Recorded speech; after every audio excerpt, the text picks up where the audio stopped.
Glutamate is the primary excitatory neurotransmitter in the brain. That makes it arguably the most important neurotransmitter in the brain. The bulk of the messages that are sent between neurons in your brain are carried by glutamate. Glutamate is responsible for fast excitatory transmission, meaning it can be released and quickly cause a depolarization in the next cell. It's really responsible for a lot of that classical signaling you've probably already learned about when thinking about neurotransmission. Glutamate is one of the excitatory amino acid transmitters, meaning it is an amino acid and it causes excitatory transmission. Keep that term in mind, excitatory amino acid, because we're going to see that some of the proteins we come across that are involved in glutamate's signaling mechanisms have that abbreviation, EAA, for excitatory amino acid. We'll also see some proteins that are named GLU for glue. So you can think of those as shortcuts. If you see proteins with those abbreviations of glue or EAA, you know that we're probably talking about something related to glutamate.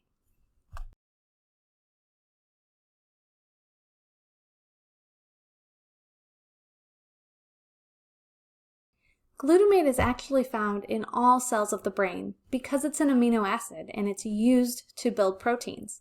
But only some neurons use glutamate for signaling, and we call these glutamatergic neurons. Let's look at the synthesis pathway for glutamate. Glutamate actually is synthesized from another amino acid, glutamine. We can see the chemical structure of both glutamine and glutamate here. The enzyme glutaminase is important for converting glutamine into glutamate.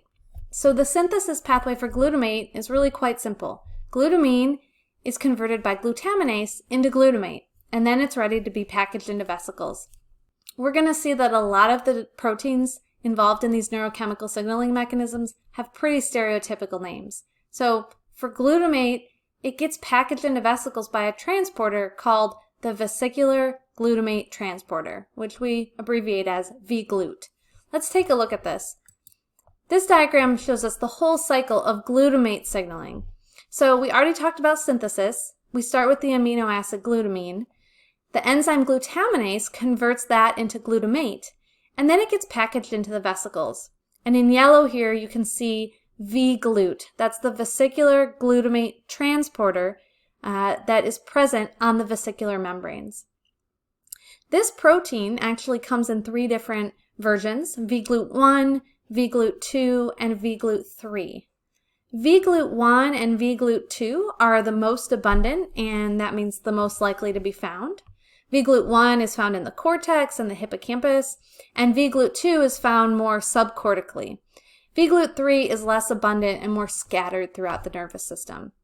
We can actually see how important glutamate is to the functioning of the brain by using mice with genetic deletions for these vesicular glutamate transporters. So a knockout mouse that is missing the gene for the vesicular glutamate transporter, either number 1 or number 2, will actually die shortly after birth. So being able to have glutamate packaged into the vesicles and available for neurochemical signaling is necessary for all the functions of the brain, and therefore, if you don't have it, that's actually incompatible with life.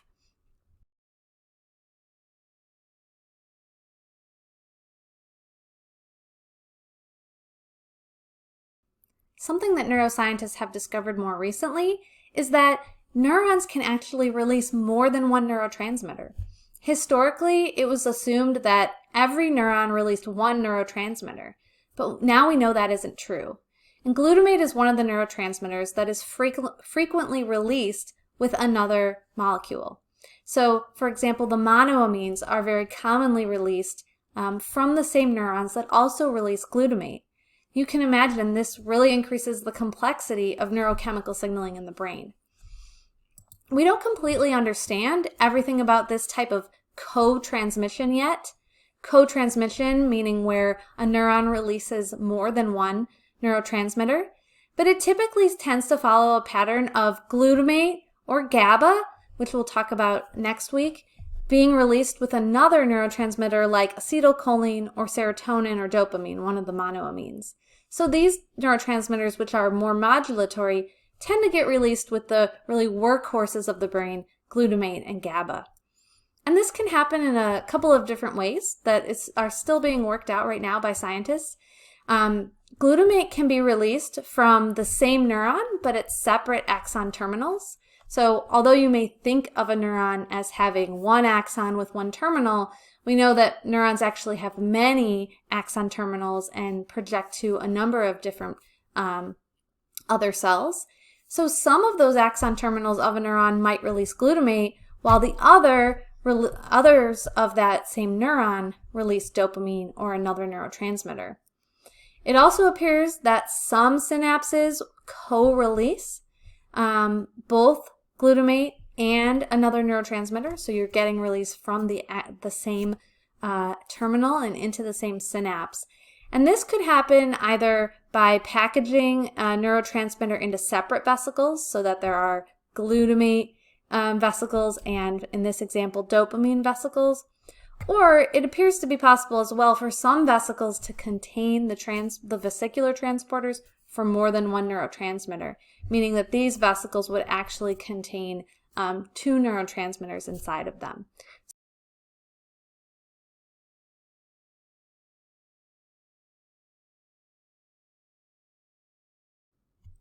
Once glutamate is released, it can bind to a number of different receptors on the postsynaptic cell, and also some that are located on astrocytes or might be found on axon terminals.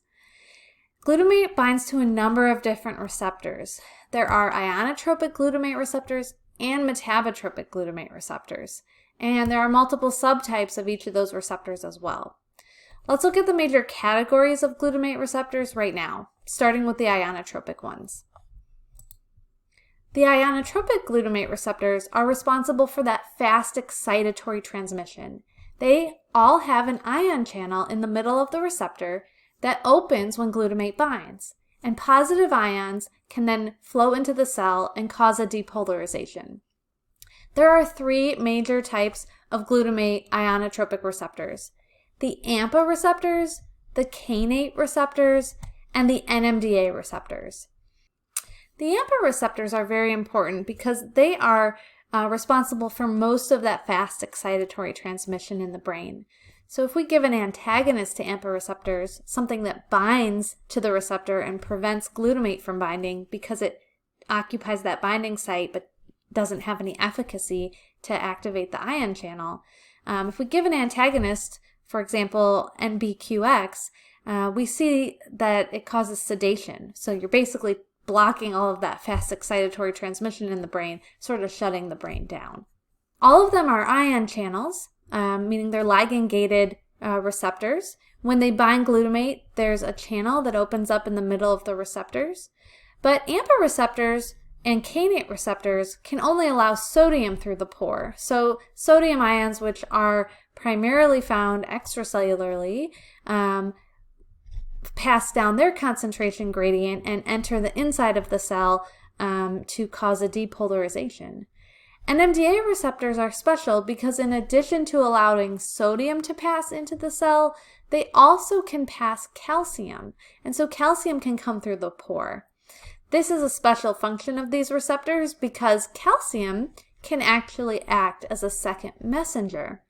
So in addition to having this ionotropic function of causing depolarization, NMDA receptor activation can also cause some long-term changes in the cell through these second messenger functions. And we'll see that's important later when we talk about long-term potentiation, which is a mechanism of synaptic plasticity. Let's look at the NMDA receptor structure because properties of the structure are going to become important when we talk about those mechanisms of plasticity. You can see just the NMDA receptor here as if it were cut down the middle, and there are 4 subunits that comprise this receptor. We can see the binding pocket for glutamate, and that sodium and calcium are permeable, or this receptor is permeable to sodium and calcium, meaning they can pass through the channel pore. But what we also see is that this receptor has what's called a magnesium block, which means under sort of basal conditions, this ion magnesium can also enter the pore, but it gets stuck in the middle. And so when glutamate binds, sodium and calcium can't always pass because of this magnesium block. So keep that in mind because it's going to become important when we talk about plasticity, and we'll talk about how that magnesium block is removed. The other thing we can see in the NMDA receptor structure is that there is another binding site here. This is a binding site for a molecule of glycine, which is also an amino acid, and or D-serine. So these other molecules can bind to this glutamate receptor, the NMDA receptor. These molecules on their own do not have any efficacy on this receptor. The channel will not open just from the binding of glycine or D-serine. However, they function as what we call allosteric modulators, meaning when these bind, they change the conformation of the receptor so that when glutamate binds, it actually now has more efficacy. So what this means is that these molecules, they can't do anything on their own, but when they're present, they can enhance the function of the NMDA receptor. And this has been used therapeutically, which is something we'll talk about in a later video. Finally, let's talk about the metabotropic glutamate receptors. Now, there are 8 different types of metabotropic glutamate receptors. And what's actually really interesting is that they aren't all excitatory.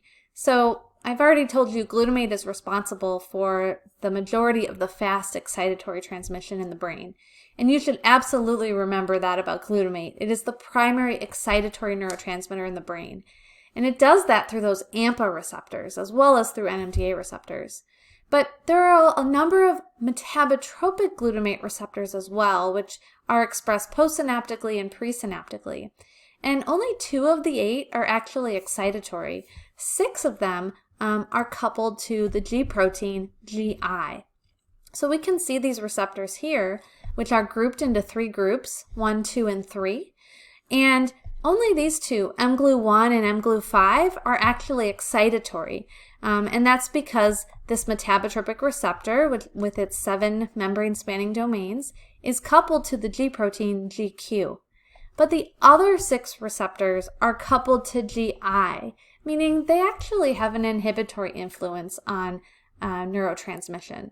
It's also worth noting, although it's not diagrammed on this figure, that those inhibitory metabotropic glutamate receptors are primarily located here on the axon terminal, where they function as autoreceptors. Remember, an autoreceptor helps regulate neurotransmitter release. It's like a feedback mechanism that helps the cell sort of regulate its own release.